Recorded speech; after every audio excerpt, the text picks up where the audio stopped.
Thanks for staying with us. So moving on to our Friday fun-loving topic. So we saw a message about an employer who took to his social media page and to give reasons why she fired one of her workers. According to that message, the staff bleached her skin and her knuckles made customers uncomfortable. Now, the boss went as far as telling her to perhaps have gloves on when working, or so that it doesn't scare customers. In fact, they tried to even move her to a different department, but she refused, and then eventually she got fired. But so the conversation is this discrimination, or is the boss within her right to say you can no longer work here? And I think it's an interesting conversation, because this issue of discrimination is something that we almost just, we take with levity in this part of the world, because we just easily discriminate. It's like, what's the big deal? But the truth is that does an adult have the right to choose how they manage their skin, and how should that affect the work they do for you? Everything is not about discrimination. If I hire you to do a job, it's because I need results from you. I need a particular kind of result. If for whatever reason it gets to a point where I'm no longer getting the results, it's within my rights to say, you are no longer serving me. I'm just paying money, but I'm not getting results. In this story, customers were beginning to complain about the knuckles, that it seemed dirty. And the truth is, if you see people who do this horrible, cheap bleaching, you won't want to take anything there. They look like bole. Roasted plantain with some patches. That's how they look. You wouldn't even want to take anything from them. So, and it's a restaurant business where you have to serve with your hands. It's not like you're writing papers or anything. You're serving people. And people see a hand bringing food that doesn't look presentable. They are within their rights to complain, because they are there to spend money. And you now called, so if they didn't have any conversation with her and they let her go, that's a different thing. They called her into the office. Madam, this our bole hand is no longer working for us. Can you wear gloves? And she said, no, I can't. Why? Why would I wear gloves? So you're not working for me. You're driving my customers. I have to take a business decision to let you go. It has nothing to do with your effectiveness, but it's no longer working for us. So before we jump on me too, bandwagon discrimination, think about it if it's your business. I'm a businesswoman right now. I have a sales girl who's supposed to be helping me make my sales, and then my sales girl is driving my customers away. Okay, so here's the situation, because in every society, there's an opportunity to learn, right? Unlearn certain things. Now, for someone like me, I have scars on my body. Many of you know I have scars. Now, these scars could have been on my knuckles. I could have actually had an accident where these scars are on my knuckles. So would you therefore discriminate? Because what if it's not about bleaching? Because you as a boss, you're already concluding it's because I use a bleaching cream. There's a possibility that it's not bleaching cream. There's a possibility I have a skin reaction. Burn victim and you have I could have been a burn victim, exactly. So there could be different reasons why my knuckles will look dirty. So the question, therefore, is that can you still discriminate against me, even if it's the discrimination here is because you think it's bleaching, but it may not be bleaching. It could be something else. We're looking at this case study. No, I'm just saying that. Bleaching. But I'm talking about discrimination. The fact that somebody's knuckles is a certain color. Suddenly, you as the boss feel they say it's dirty. Please, I don't want you. Isn't that discrimination, Madam Lawyer? That's a different case. Discrimination is such a serious thing that we must not take with levity. But then, just as BC said, there are certain things that are the consequence of your choices. If a person had a bond accident and, had scars on them, they would even be willing to have a conversation because, they've been dealt with life, to talk with their bosses. And the boss can have a PR and say, we're supporting this. This is our agenda. Like TVC now has a quota for disabled. They have, it's compulsory. In every department, they have even a blind newscaster. It is a decision. And the company is now leveraging on that to, to promote certain values. So that's a different matter. But you know that I cannot advocate for bleaching. So it is discrimination if it is. But if it is as a result of your choices, you bleach, you've damaged. You must admit that that's a damage. It's not, must be something. It's my skin, not your skin. But it's not working for me. But you know that to have the dark knuckles because you're toning your skin or bleaching it, it's a damage. It's something you should be treating. It's my problem, not your problem. No, it is. It is a problem. That's the first point. For the workplace. It's my problem, not your problem. In this case study, she's not even seeing it as a problem. Because for her to say, I won't wear a glove, is that she's saying, Take me like that. I like burnt knuckles. Okay, So now the seriousness of it here is that there's a problem to her and to the people interacting with her, including her employers. And she must admit that this is a problem. Kindly give me some time to take care of it. If she's unwilling to work it out, you cannot compel the employer to say, because I'm not going to be guilty of discrimination, you must remain here. Not be my fault. Let me come to you, Mary. Just as a correction, we've had someone come to educate us and say, we say people living with disability instead of calling them the disability, yes. So what I see concerning discrimination at work is very delicate. We need to be careful so that we're not seen as being insensitive. In this particular case, I would say that she got fired because she refused to compromise with the employer on the best way to serve their client. She was not fired because she bleached her skin, because she was still coming to work and she was still attending to her customers with her bleached skin. So the employers did not stop her from working. Customers have said, when she comes to us, we feel uncomfortable. And we have a conversation, okay, so this is where we are now. Now you're a different person. How do we make this work for us? Because when we employed you, this was the person that we saw we employed. And it worked perfectly for us. But now, due to these changes, which are changes that you brought on yourself, which are changes that also you can reverse if you wanted to. But okay, you have decided here, could we wear gloves during working hours? Not for the rest of your life, not when you leave. Could it be part of your uniform? I don't think there was anything wrong with that. Now, when we have situation of, let's say, a burn victim or someone had an accident and now has to use wheelchair, now you see where that will be a bit different, because I did not bring this on myself. Probably I even got injured because I was doing something concerning my work. Now that will be different. It will have to be, we need to put in a place where it will not be too hard for you to still do your job. So we will have that conversation. We also have to look at the conversation of, could we put you in another department where you would thrive and you would do better.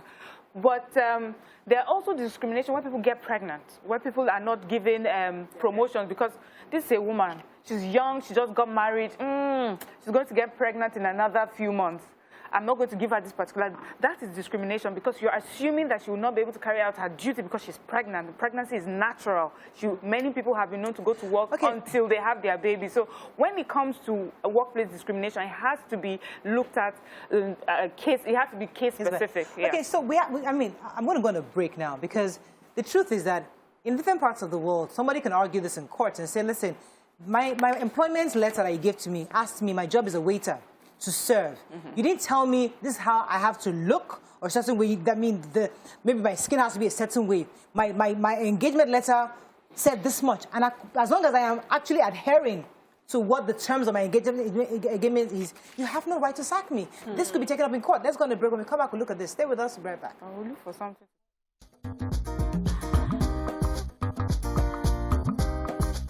Stay tuned. Your View will be right back. Thanks for staying with us. So we're still discussing discrimination. Before the break, I was talking about the fact that when a waiter is engaged, there's a terms of engagement, which I seriously doubt includes the color of your skin. And also, as I said earlier, there could be a situation where you had an accident. Something could have happened. You got burnt in the kitchen, and your knuckles got burnt. Different reasons could have changed your skin tone from the time you started work to the time you're employed. Now, as long as you're doing the job of serving as a waiter, does the employer have the right to say, because your skin looks like it's dirty to my customers? I mean, that's not that. Do you think that's enough grounds? If it becomes a customer concern, businesses run on feedback. So if your customer's feedback all the time is about an employee, it's not you discriminating anymore. Should we start educating our customers on how to not discriminate against people? Customer will go to where it's a Nigerian problem. We all discriminate against each other. Maybe that's where. This is still an employer-employee situation. Okay. And between an employer and employee, there's no problem, except that customers' feedback, because they run a hospitality business, customer feedback is that this has to be handled. So your employer, you can't sustain a discrimination action against your employer. He's not the one discriminating against you. He's trying to run a business, and you're giving him a situation that he's dealing with. He's asking you, make certain compromises so that we can continue to make profit, so you can even have a job eventually. But you're saying no, and then you don't bring an action in discrimination, I think it won't sustain you. Okay, can I ask Miriam a question, or even BC? Imagine you live in a country where the government says it's okay for you to accept people of different sexual orientation, right? So you as an employer, you are compelled by law to engage somebody with a different sexual orientation. But all your customers are, I don't want this kind of person serving me. No, please. All the way he's dressed like I don't want him serving me. Would you then, because your customers are complaining that you hired somebody who has a different sexual orientation as other people, you now say you sack the person? The law would obviously come for you. So the point I'm trying to make is that we as a people have we normalized discrimination, that, okay, because you have funny knuckles, or because I don't like this, I don't like the way it makes me feel, suddenly you shouldn't be employed, or you shouldn't serve me. That's the question. Have we normalized discrimination? No. I think I have a call. Let me take this call and I'll come back to you. Good morning, Trudy. Are you there? Yeah. Good morning. Good morning. You're live. Yeah, Maria. Good morning. Good morning, sir. Please, I will quickly make a statement on the first topic you made, before I go to what I want to say. It's your view. Let it count. It's good for parents to discuss. You see, death is inevitable. Death must come. It is even better for you to discuss it, iron it, put things in order, put yourself in order if you have that opportunity. Because 99.9% of people does not have that chance to do it right. So once in a while, discuss death. It's not a bad thing to discuss it.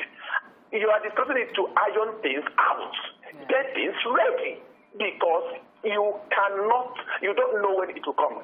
Then on the issue of discrimination, we need to draw the line, define discrimination, what it means.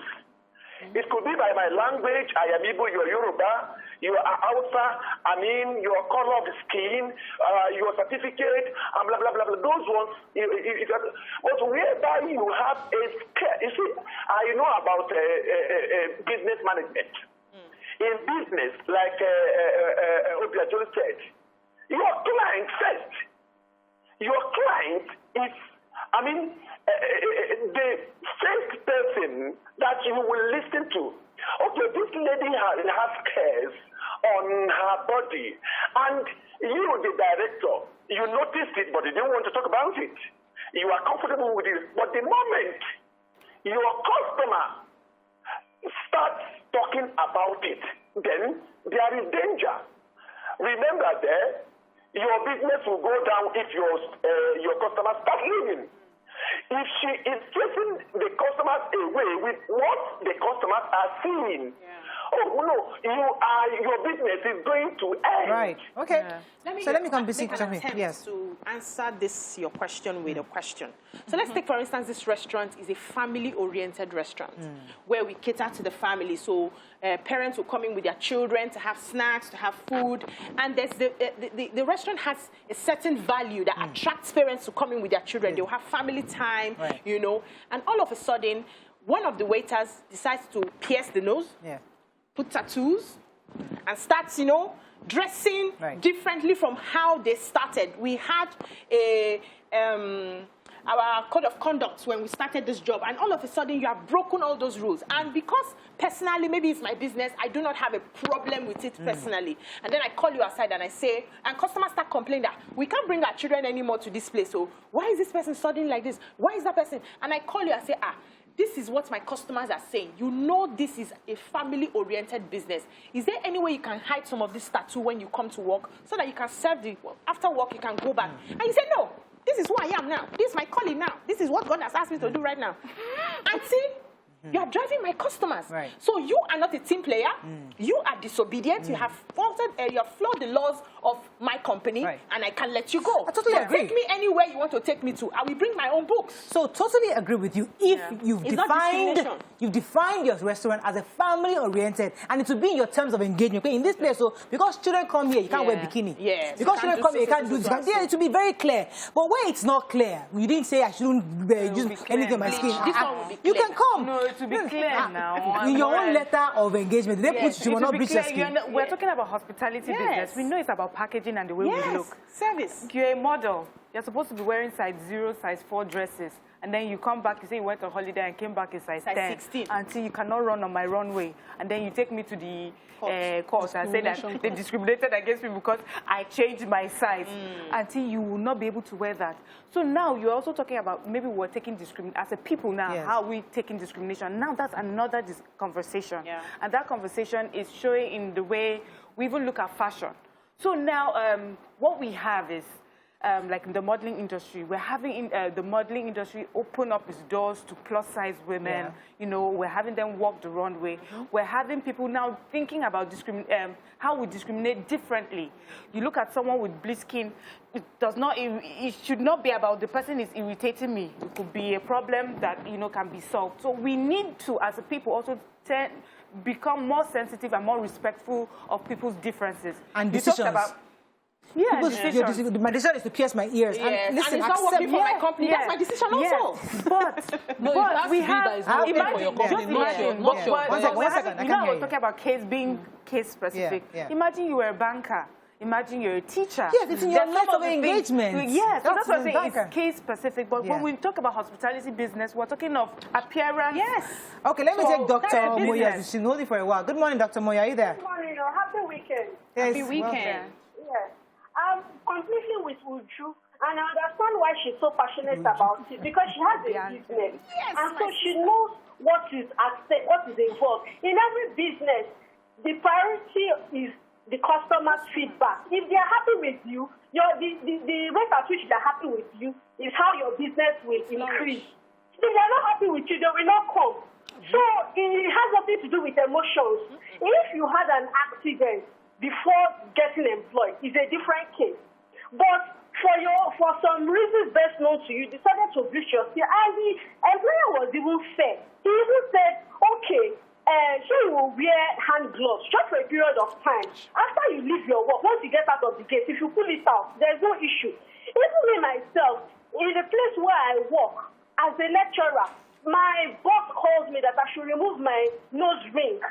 Not just for it was not about me this time. It was about the student, because they are impressionable. They'll say our lecturer did it, so it's okay for me to do it. So I have to make that sacrifice. In every business, you have to make sacrifices. Dr. Moya, I hear you. Let me say, you see, this is the problem I have with Nigerians.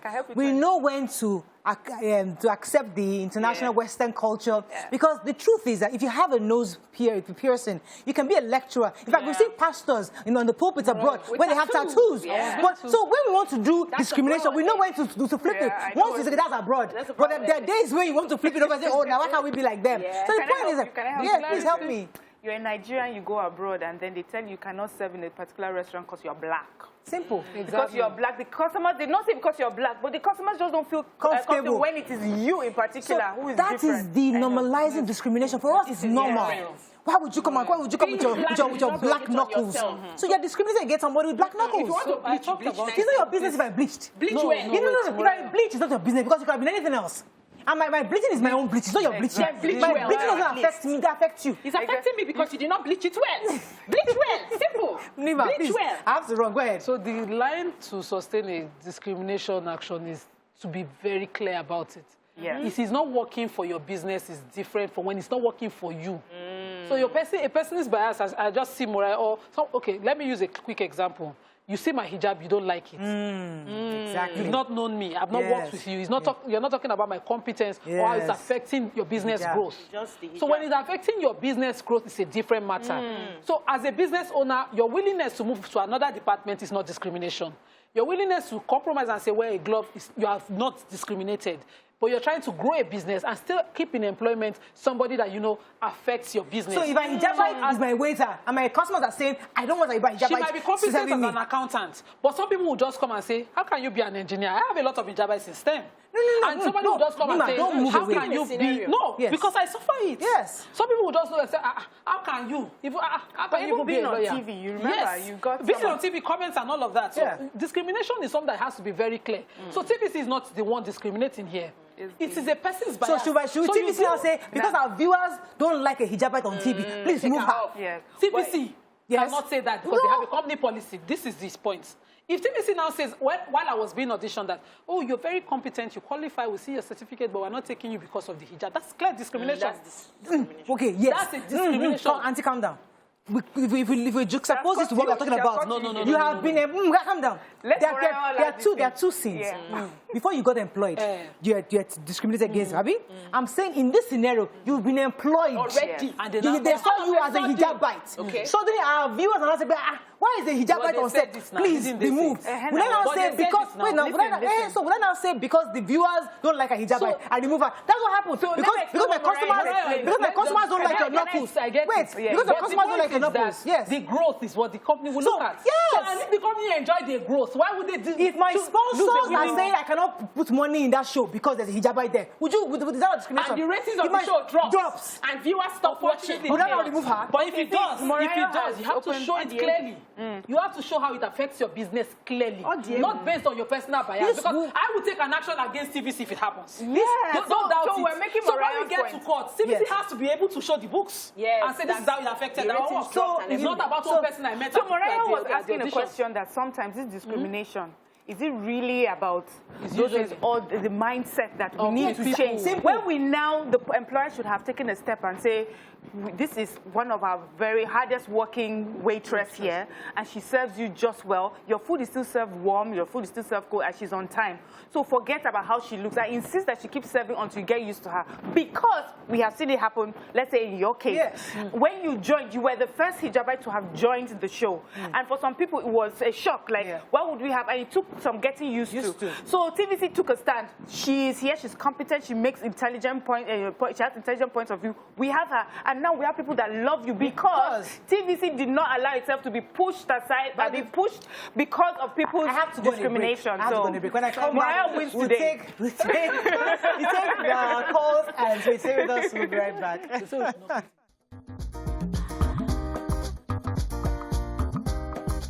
Stay tuned. Your View will be right back.